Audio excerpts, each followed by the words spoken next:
Welcome back to another episode of Laid Back History. And today, we're going on a road trip.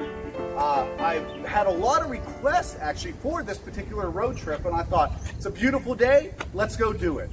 So we are today going to be traveling to the site of the Madonna of the Trail Monument. So we're going to leave here from the Lemoyne House. We're just going to head east on 40. We're going to go straight through Laboratory, through Scenery Hill to Bellsville. Just outside of Bellsville, there is the site of the Madonna of the Trail Park. Now this monument is a fabulous monument that's in honor of the spirit of pioneer women. Unfortunately, a lot of the history that was recorded, and so a lot of the history that's told, is about men. And so sometimes I think, women get left behind, but they played a huge role in the development of southwestern Pennsylvania and the settlement of the frontier. They faced the same dangers that men did. They just don't always get the same credit for it. I think of Anne Hupp. I think Anne Hupp is perfect, a perfect model for what the Madonna of the Trail stands for. Anne Hupp, she was out near Claysville. She was settled there with her husband, and on Easter Sunday of 1782, there was a Shawnee raid, and she single-handedly defended Miller's Blockhouse against 20 Shawnee raiders, and held them off long enough that help could come from Rice's Fort. And it's an incredible story, and at some point I think we ought to take a road trip to where Miller's Blockhouse was and talk about it.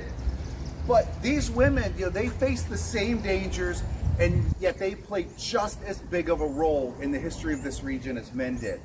So this monument is in honor of those women. It's a fabulous monument. It stands tall, it stands proud, just like the women of the 18th century frontier did. So let's take a trip. Let's head down the road. We'll head to Bellsville, and we'll stop off and see this beautiful monument. So the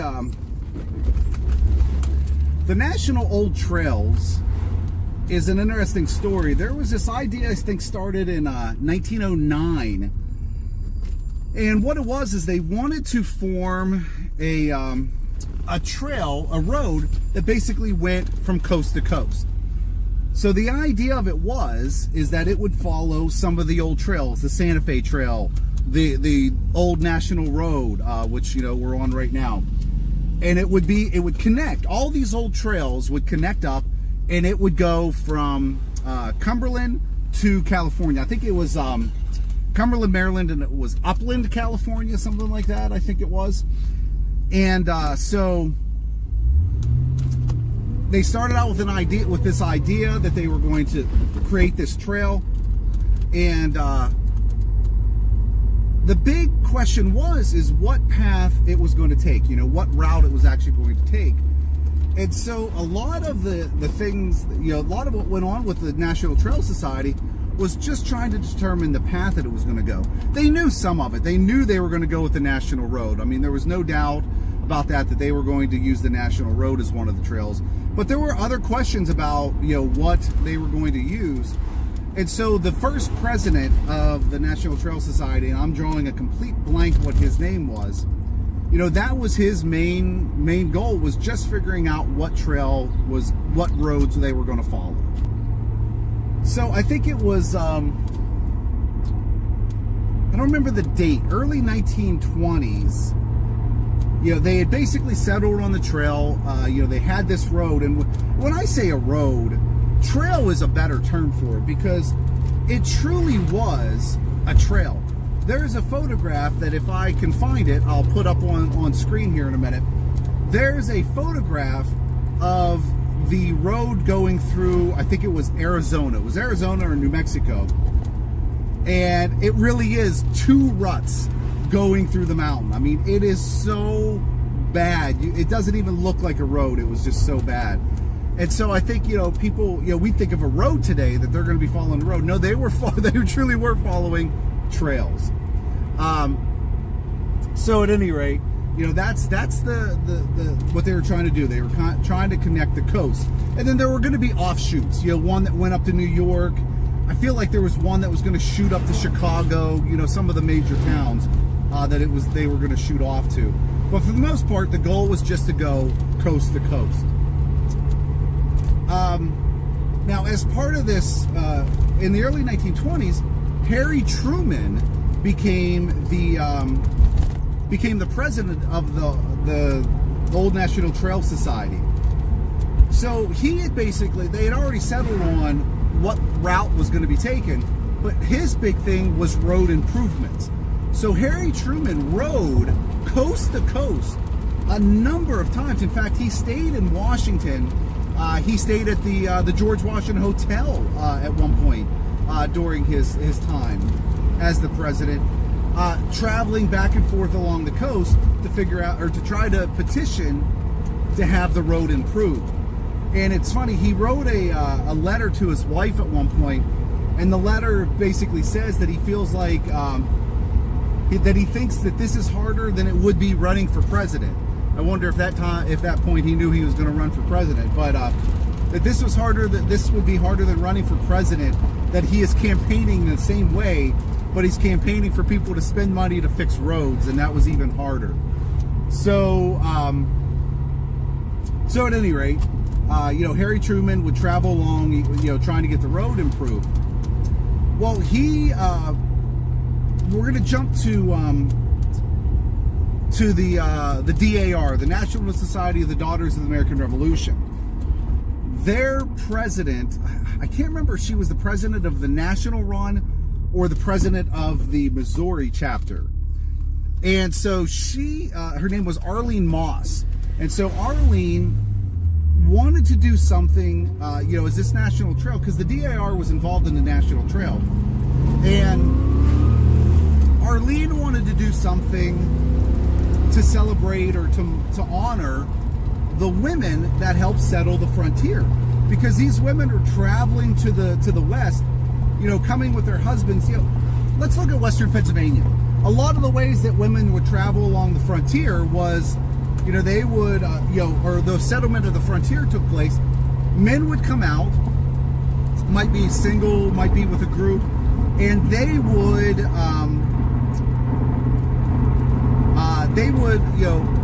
claim their land. They might clear some of the land, build a basic structure, and then they would go back home. They would go back out east over the winter. Then when spring came, they would get their families, and they would come back out to the west, and they would settle. In other cases, the men would come out, and then the following year, women would travel out. So a lot of times the women are traveling out by themselves, with their families. They might be with in a larger group, but they're moving into an unknown. So they're facing the same dangers, the same struggles that men were facing, women were facing. As I said in the opening here about Ann Hupp, a lot of times women are the ones that are protecting their households.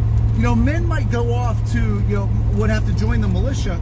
They might go off to war or go off to, for a campaign. Who's left behind? It's women who are left behind. And so now they're responsible for protecting their homes. So they were just as skilled a lot of times as men were with muskets. But unfortunately, that history gets forgotten. What gets saved and what gets recorded, at that point, it's the history of men. And so a lot of times we don't get to tell those stories that we would like to tell, because they just don't exist, or they're only in oral histories. And it's so great to have something like the story of Ann Hupp to be able to tell. But at any rate, Arlene Moss, she's a historian. She's a member of the DAR, president, I think, of the Missouri DAR. She's the president of, but she wants to honor these women. So she actually gets together with Harry Truman and starts talking to him. I think they originally started in 1909, so I can't say they got together with Harry Truman. The idea originally started in 1909, but it gained a lot of traction once Harry Truman became president. And so, or became president of the National Road Society, the Old National Trail Society, I should say. And so he helps raise funds. The DAR raises money, but Truman actually campaigns for them as well to raise the funds to have these monuments made. The idea being that the monuments would be along this national trail, this old national trail, in all the states that the road goes through, that the trail goes through. And so that would be 12 states altogether, starting in Maryland and ending up in California. And so we, of course, have one here in Pennsylvania. Now, Arlene worked with a sculptor by the name of Augustus Lineberg. And they were gained some of their inspiration for the monuments from the statue of Sacagawea that's in Portland, Oregon, I think. And if I have a photograph of it, I'll put it up here. But they were gaining some of their inspiration from that. They wanted this statue, this monument they were going to create, to truly honor frontier women. That was their big thing. And so August went through a few iterations of it. He worked with Arlene, and I believe Arlene's son, to come up with the design of it. And what he also did was decide that he wasn't going to pick any certain stone to make it out of. He wanted to create an aggregate of stones that you would find across the United States. So he does a lot of different things. He creates an aggregate of granite, of marble. And I can't think of the other ones right now that I'm just drawing a blank on. And so once this aggregate was created, it created this beautiful color. It's like a peachish pink color, and it really stands out. And so they would create these, and then he would carve them. He carved the first one. I believe he made a mold that the aggregate would be poured in, and then he would carve from that. And it's just a beautiful statue that stands proud. It stands tall. And it really does a wonderful job of giving off the bravery of these the spirit of these pioneer women. So, but we're going to drive out through. We're going to, head out 40 here, head out the old National Road, Route 40. Now it's Route 40. And we're going to be stopping. We're going to go through Scenery Hill and then to Bellsville, where we'll pull off and take you on a tour of the monument. So we'll see you here in just a few minutes.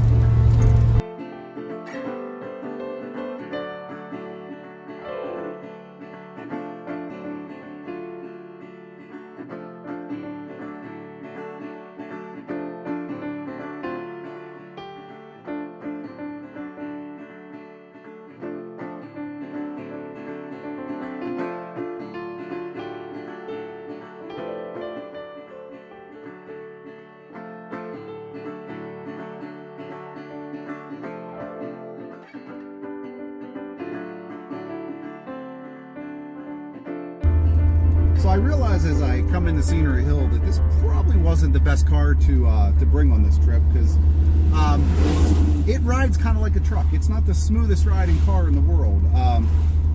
So I'm sure the GoPro is shaking really bad, and the camera here is probably shaking really bad as well. So my apologies for that. If anybody gets motion sickness because of this, I sincerely apologize. But as we come into Scenery Hill, what a beautiful historic town. And I did an episode last year from the Century Inn, from the outside of the Century Inn, but that was while everything was closed. But I definitely we need to do a road trip to the Century Inn. We need to come back and actually film inside. I bet, I guarantee Megan would let us in. She's absolutely amazing. So I bet she'd let us in to do some filming. So we might have to do that. So we're coming through Scenery Hill. We're going to leave here, travel a few more miles to Bellsville, and then we'll be at our destination at the Madonna the Trail.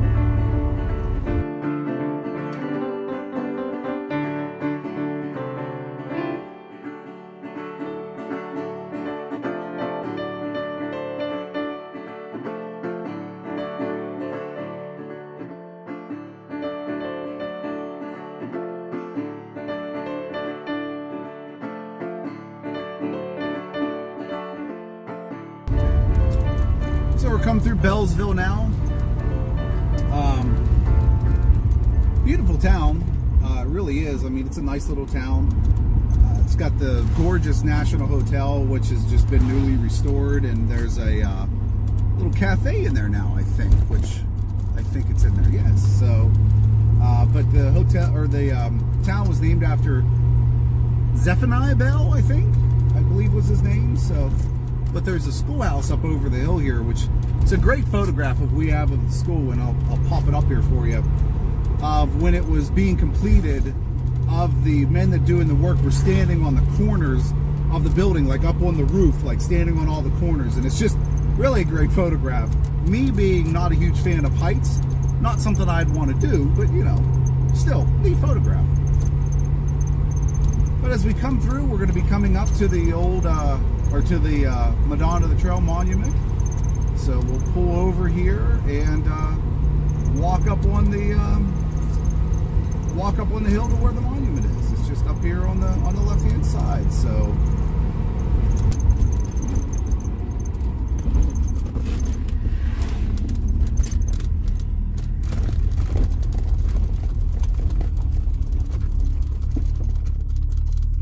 So here we are at the Madonna the Trail. So we're going to get out and do a little more video. So I'm standing in front of the Madonna the Trail Monument right now. And as you can tell, it's just a gorgeous monument. It's a tall monument from the base up. It is almost 20 feet tall. It's about 19 and a half feet tall. But what's great about the monument, it really encompasses, you know, women of the frontier. So you've got this pioneer woman marching westward. The idea is that these would face westward. So you've got this one here is actually facing, I think, south, maybe. So, but walking westward, she's got a young child clinging to her leg while she has a musket in her hand and she's carrying a baby. She is forging her way west, but she is protecting her family as she goes. And it really just is a gorgeous monument and really is perfect to the embodiment of the spirit of the pioneer woman. Now, this monument here was originally supposed to be at the Washington County Courthouse. So it was going to sit on the lawn outside of the courthouse. But it was decided by the Art Association of Pennsylvania, which I didn't even know there was anything like at the state level, that it was not art. They did not consider this art, and so it was not allowed to be erected outside of the Washington County Courthouse. So instead, the Nemacolin Country Club, the golf course here, donated land. We're right across from the entrance to the country club. So they donated some land, and it was erected here. It was dedicated in December, maybe December 28th of 1929. All of these were dedicated in 1928 through 29. And Harry Truman actually was there at every dedication. And so this one was dedicated. Now it was cold. They said it was extremely cold when it was dedicated. And so they had something at the country club, like a dinner, a get-together. They brought everybody out. They did the unveiling. They did the dedication. It took like 15 minutes, and then everybody rushed back over to the country club because it was so cold. They wanted to get back inside. So, but, you know, beautiful monument. The National Society of Daughters of American Revolution Memorial to the pioneer mothers of the covered wagon days. Just a gorgeous monument. So what I'm going to do is now we'll just kind of, you know, maybe have a little bit of music playing, and we'll look at the statue a little bit as we end the episode. But I want to thank you for joining me for this road trip. You know, another fun road trip. Next week we're going to be doing one in honor of Memorial Day. I think it's going to be a great episode. Brian and Rich are joining me once again. We're going to go on another trip. We're going to start in Washington. We're going to end down in, we're going to, go to Amity. We're going to end up in West Virginia. So we're going to be talking about 3 people that really embody what Memorial Day should be. William Curry, Sam Brady, and Lou Wetzel. we're going to be talking about all of them and visiting their grave sites. We're going to put flags on each one of their sites. So really looking forward to that. I think it's going to be a really great episode. And, thanks to Brian and Rich for coming up with the episode. It was really a great idea by Brian, to pull this together. And so I'm excited about it. So definitely join us next Tuesday for that incredible episode. And so we'll end here with some shots of Madonna the Trail. And I will see you next week for another episode of Laid Back History.